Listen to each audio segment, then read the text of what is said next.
Assalamualaikum warahmatullahi wabarakatuh. Salam sejahtera untuk kita semuanya. Para mahasiswa yang berbahagia, pada hari ini kita bertemu lagi dalam mata kuliah Bahasa dan Etika Jawa.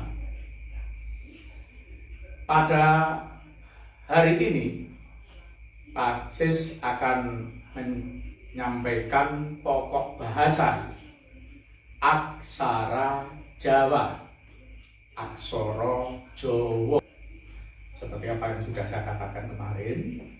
Akan tetapi para mahasiswa semuanya, sebelum kita membahas mengenai aksara Jawa atau aksara Jawa yang ngelegeno, yang jumlahnya ada 20 itu, Hana Caraka, Data Sawala, Pada Jaya Nya. Jadi sebelum membahas itu, Pak Sis akan memberikan sekedar gambaran sebetulnya asal usul atau asal mula aksara Jawa itu dari mana. Karena banyak versi, ya, banyak pendapat para ahli, baik pendapat saat di zaman Kerajaan Majapahit, para ahli banyak memiliki pendapat-pendapat, itu kita hormati. Tapi Pak Sis akan bercerita,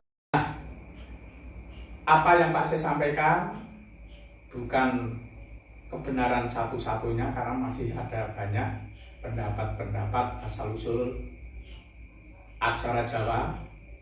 Namun Pak Sis akan memberikan gambaran menurut legenda ataupun mitos bahwa aksara Jawa yang jumlahnya ada 20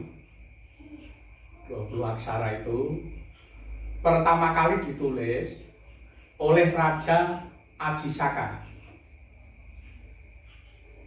Nah, mengapa ditulis oleh Raja Ajisaka? Itu ada ceritanya begini.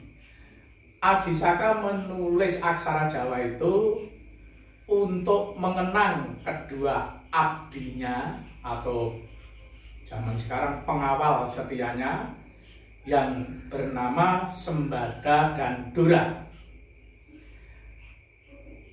Ajisaka seorang pemuda sakti, ya, dari Bumi Majeti atau Jambudwipa, ini dari India, dari suku Saka.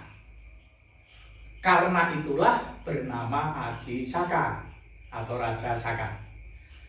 Nah, Ajisaka adalah legenda Jawa yang mengisahkan tentang peradaban Jawa melalui aksara Jawa.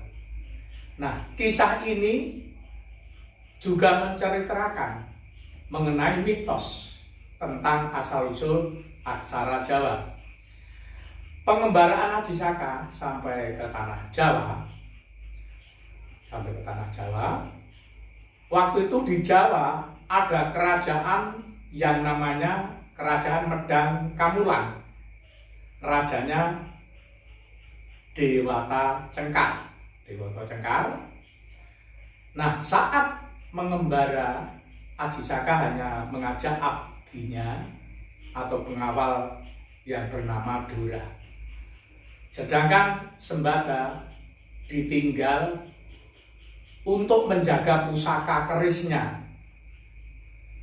Dan Ajisaka berpesan kepada Sembada, abdinya itu, bahwa siapapun orangnya tidak diperbolehkan mengambil pusaka keris selain Ajisaka sendiri. Nah, Ajisaka ternyata sampailah di Jawa pada kerajaan yang namanya Medang Kamulan, rajanya Dewata Cengkar. Ini seorang raja yang kejam, bengis, bahkan suka memakan manusia. Maka rakyatnya pada ketakutan terhadap Dewata Cengkar ini. Nah, ternyata saat mengembara, Ajisaka hanya mengajak adiknya, pengawalnya yang bernama Dora. Sedang Sembada ditugasi untuk menjaga keris dan dipesan siapapun orangnya tidak boleh mengambil keris selain Ajisaka. Saudara-saudara mahasiswa, akhirnya di kerajaan Medang Kamulan, rajanya Dewata Cengkar, ya, Ajisaka berperang dengan Dewata Cengkar, Raja Medang Kamulan, dan Ajisaka yang memenangkan pertarungan itu. Kemudian Ajisaka diangkatlah sebagai raja pengganti Raja Dewata Cengkar.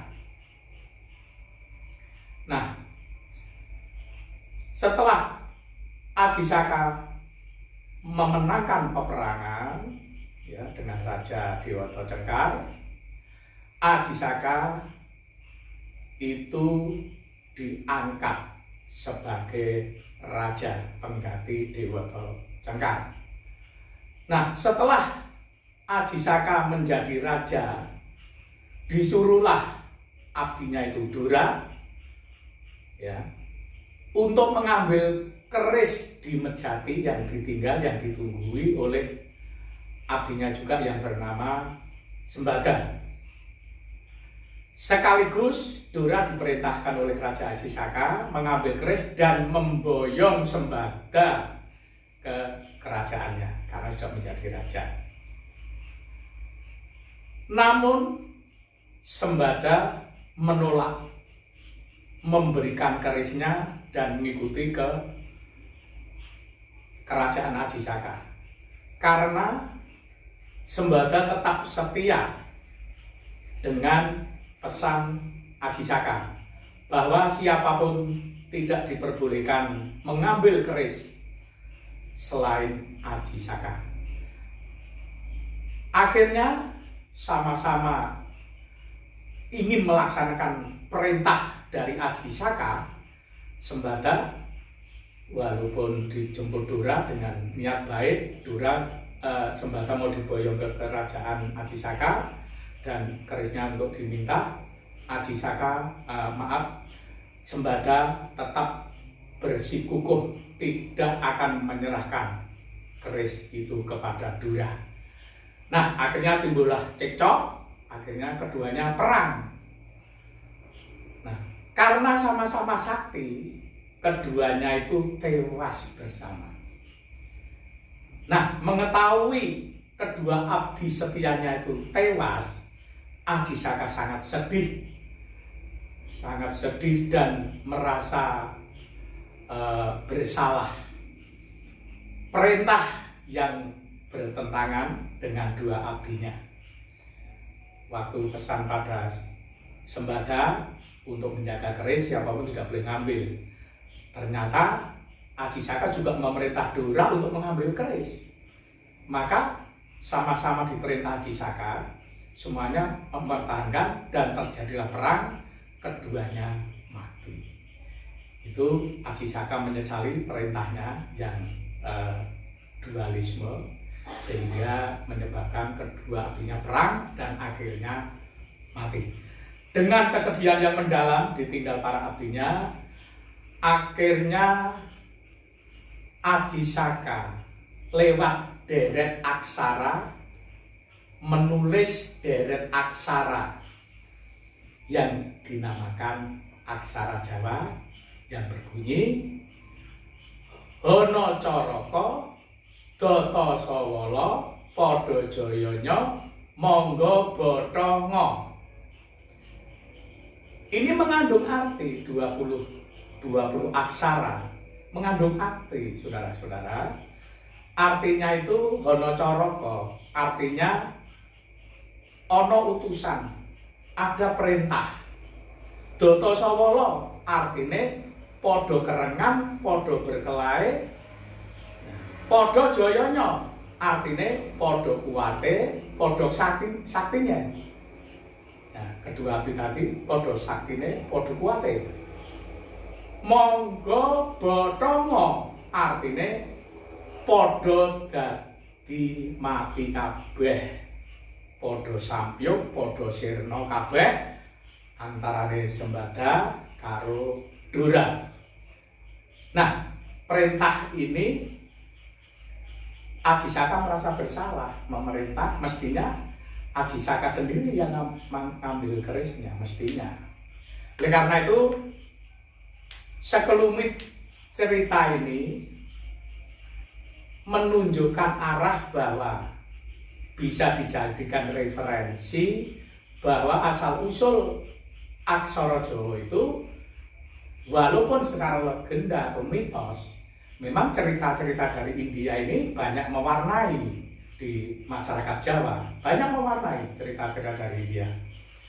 Nah, legenda inilah saudara-saudara yang bisa juga dijadikan acuan, bisa dijadikan dasar untuk asal-usul aksara Jawa.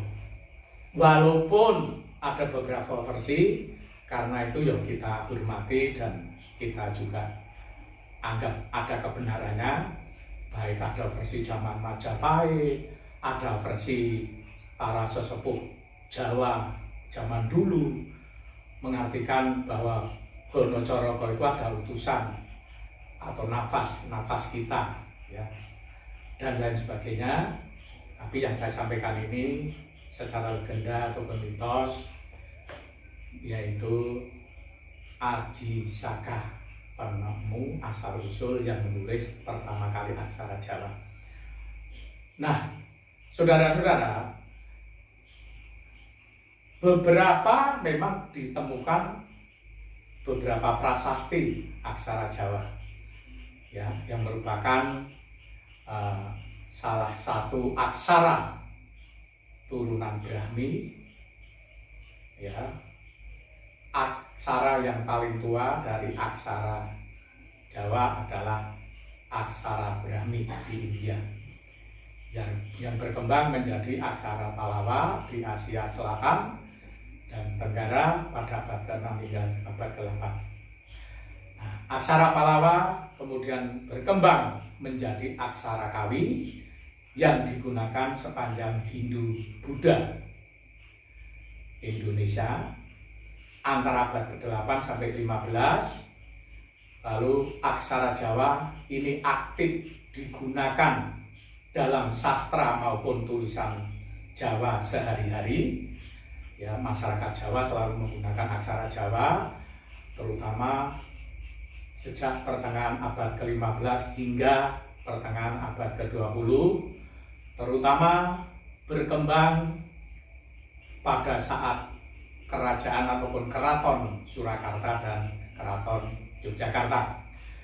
Dan berangsur-angsur, saudara-saudara, berangsur-angsur tergantikan dengan huruf Latin pada masa kolonial. Saudara-saudara, aksara Jawa, ya, atau juga dikenal Hanacaraka atau carakan yang jumlah aksaranya ada 20, ini merupakan salah satu aksara tradisional Indonesia yang berkembang di Pulau Jawa. Nah, aksara ini terutama digunakan untuk menulis bahasa Jawa yang jumlah huruf aksaranya ada 20. Nah, 20 aksara Jawa. Ini merupakan turunan dari aksara Brahmi. Itu saudara-saudara sekelumit cerita asal-usul atau asal mula aksara Jawa berdasarkan legenda, itu juga dari India. Banyak cerita-cerita itu berdasarkan legenda dari India. Oke saudara-saudara, sekarang marilah kita segera memahami aksara Jawa yang jumlahnya 20. Coba perhatikan di sini, aksara Jawa yang jumlahnya 20 ini adalah Ho, ho, no, coroko, data sawala, pada jayanya, monggo bathanga. Ada 20 aksara. Tetapi ini juga disebut aksara Jawa yang ngelegeno. Ngelegeno itu artinya belum mendapatkan sandangan. Belum mendapatkan imbuhan, ya belum mendapatkan apa itu sandangan, suku dan lain sebagainya. Suku, hulu, ya dan sebagainya. Ini 20 aksara. Sekarang kita akan berbicara mengenai pasangan. Ya, kita berbicara mengenai pasangan. Nah, saya katakan sekali lagi bahwa aksara Jawa itu juga disebut aksara yang masih ngelegeno. Tetapi walaupun belum dipasangi pakai sandangan, ya, pakai pasangan, itu sudah bisa berbunyi. Jadi ngelegeno itu aksara yang masih utuh, belum dapat sandangan pasangan, tapi juga sudah bisa berbunyi. Ya. Pasangannya ho, pasangannya berjajar di sebelahnya, itu pasangannya ho. Terus no pasangannya seperti ini, ya. Co pasangannya ini, ro sama pasangannya juga ro. Ko pasangannya ko tetapi tidak tuntas, ya. Ko dihilangi dia paling belakang ko. Kono coroko do pasangannya seperti ini, seperti apa itu ya, ayam, paru ayam itu, cucuk ayam. Do to itu juga pasangannya mirip, cuma hilang satu kakinya. Terus do to so itu pasangannya di sebelahnya, tidak di bawah tapi di atas sejajar dengan so. Ya. Do to so wo pasangannya di bawah seperti ini, wo. Lo pasangannya juga di bawah, pasangannya juga kaki yang satu hilang, lo. Po pasangannya di sebelahnya, tidak di bawah. Do pasangannya di bawahnya. Jo pasangannya juga di bawah. Yo pasangannya utuh tetap yo.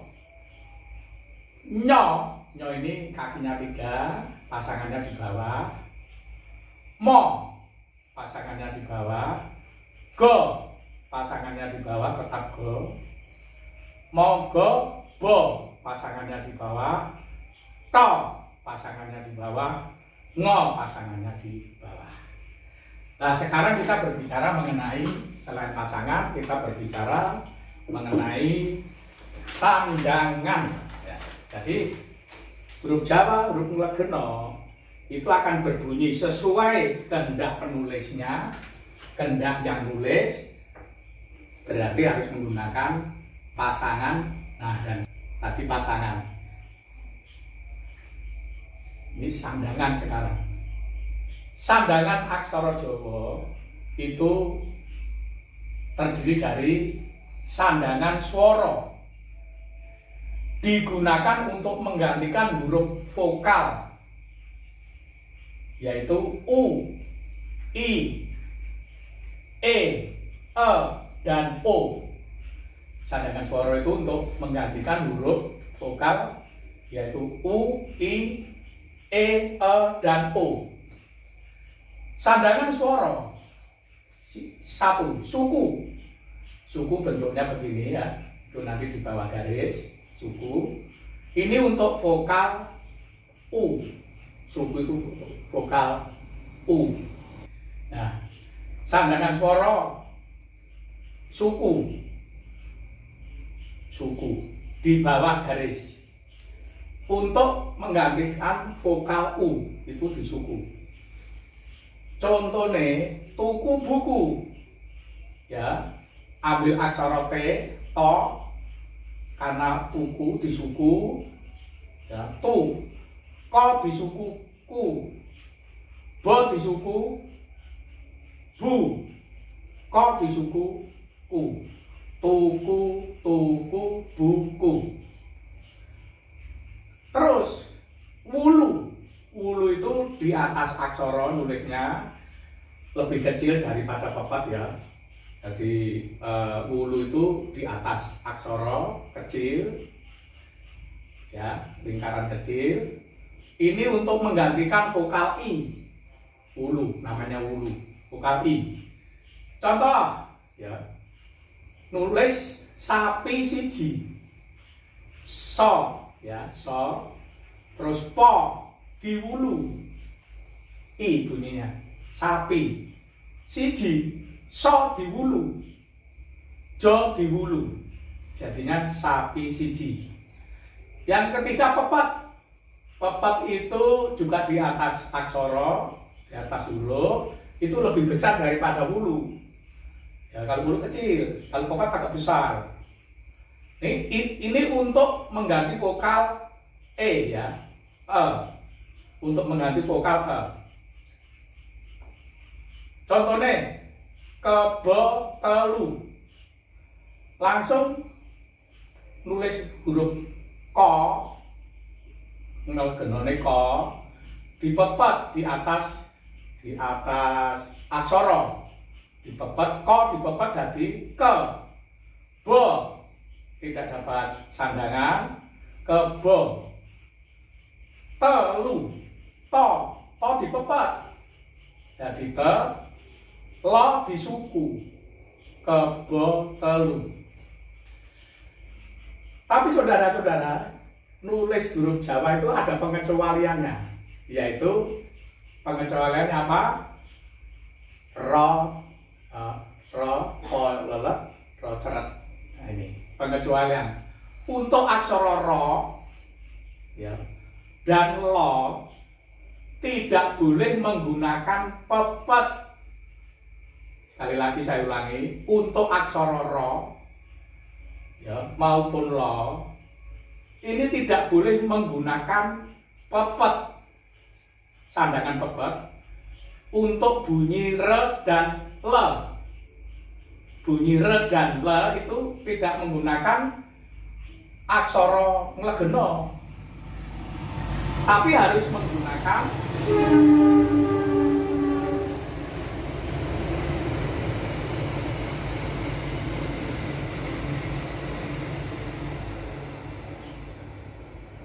ya.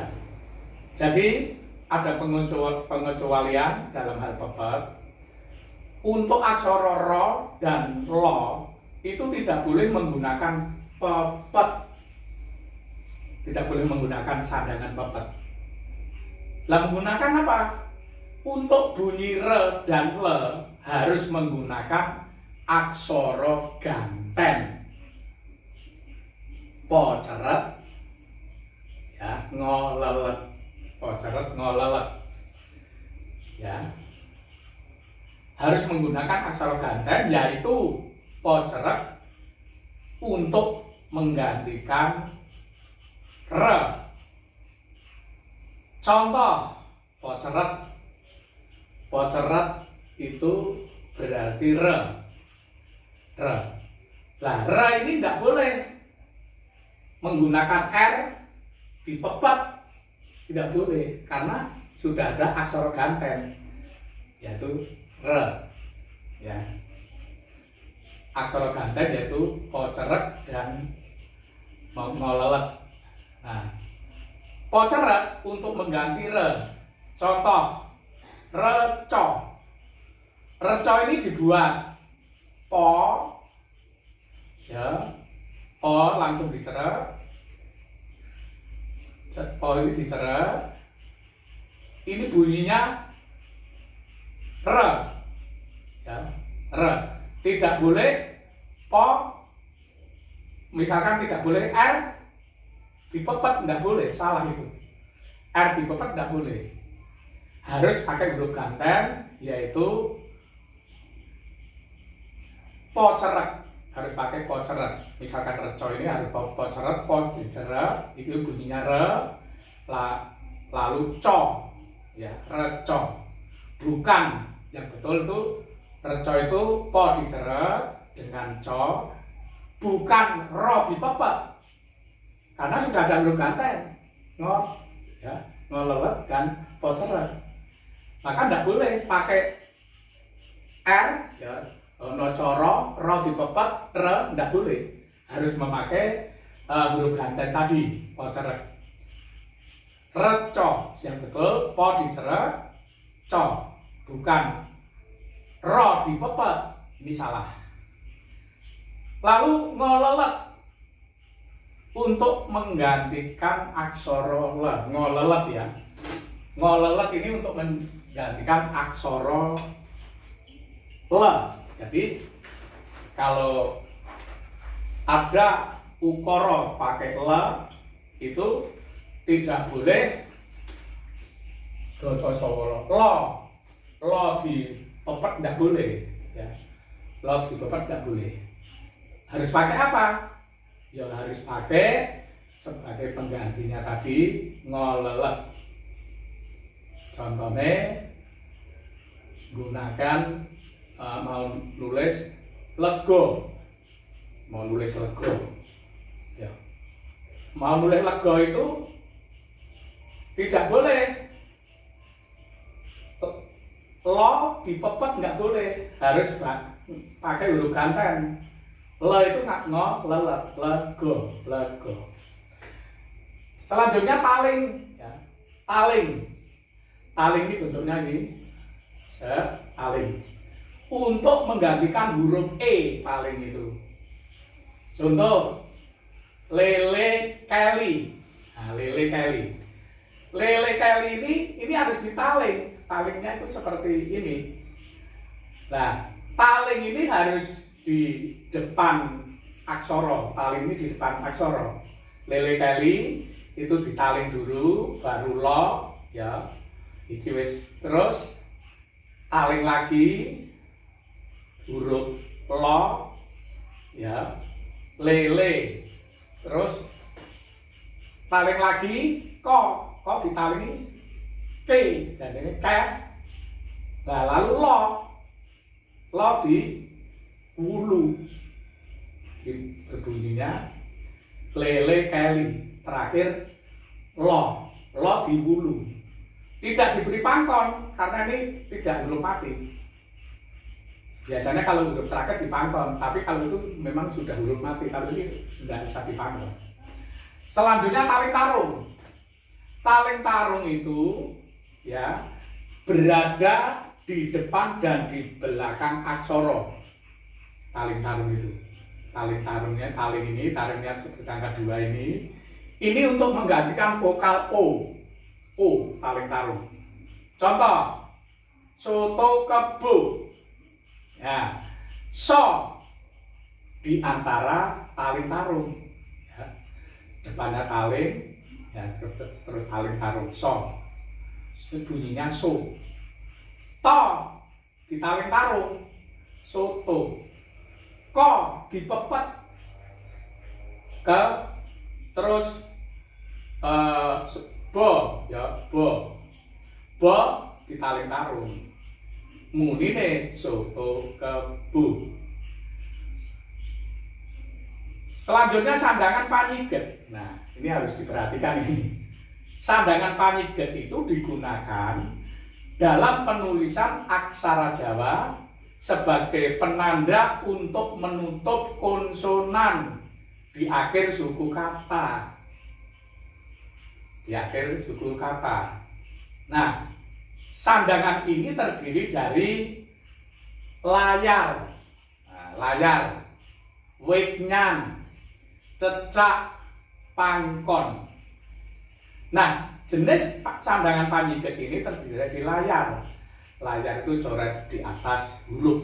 Kalau layar nanti harusnya di atas huruf, tidak boleh di bawah, harus di atas huruf. Ya, layar. Ini untuk menandai suku kata yang berakhiran R. Yang berakhiran R. Contohnya, pasar buyar. Pakai po. Pa. So di layar. So di layar. Bunyinya pasar. Bo di suku. Bu. Yo di layar. Yar. Jadi ini pasar bubar. Nah, masih ada lagi yang perlu saya jelaskan. Nanti setelah ini Anda juga jangan terpaku materi yang diberikan oleh Pak dosen, Pak Wasis, tapi Anda juga mencari pembelajaran buka internet dan lain sebagainya. Ya. Selanjutnya Weknyan. Weknyan ini cuma satu, tidak ada palingnya. Weknyan angka 2, ini ya, bentuknya seperti ini. Ini untuk suku kata berakhiran H. Weknyan itu suku kata berakhiran H. Contohnya gajah obah. Tulis G, go. Gajah. Gajah di Weknyan. Ya. Lalu O, lagi masih ada lagi B, ini nganggo B. Gajah obah.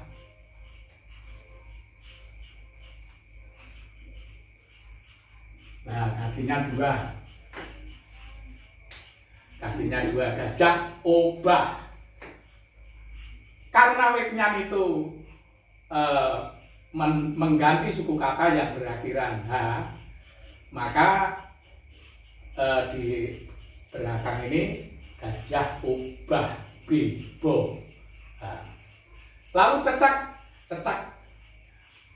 ini juga di atas huruf, cecak itu ya, seperti centang gini, set, cecak. Ini untuk suku kata berakhiran ng, yang eng lah.